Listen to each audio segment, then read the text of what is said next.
اس دنیا میں کوئی انسان آپ کو ایسا نہیں ملے گا جو مانگنے پر خوش ہوئے اور نہ مانگنے پر غصہ ہو، ناراض ہو۔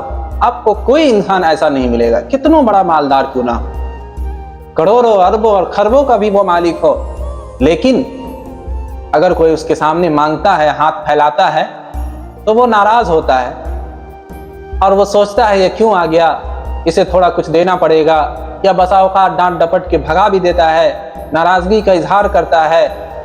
یہ ساری چیزیں ہوتی ہیں، لیکن اللہ کی ذات اتنی عظیم ذات ہے، خالق کائنات ہے۔ اللہ کی ذات تنہا ایسی ذات ہے جو مانگنے پر خوش ہوتا ہے اور نہ مانگنے پر ناراض ہوتا ہے۔ یعنی اللہ سے اگر کوئی بندہ نہیں مانگتا، اللہ سے نہیں مانگتا ہے تو اللہ اس پر خوش نہیں ہوتا، اللہ اس سے ناراض ہوتا ہے۔ اللہ چاہتا ہے کہ میرا بندہ ہے تو مجھ سے مانگے، میں اسے عطا کروں گا۔ اور آپ جانتے ہیں کہ اللہ کے خزانے میں نہ کبھی کمی آئی ہے اور نہ قیامت تک کبھی کمی آ سکے گی، اس لیے ہمیں اللہ سے مانگنا چاہیے۔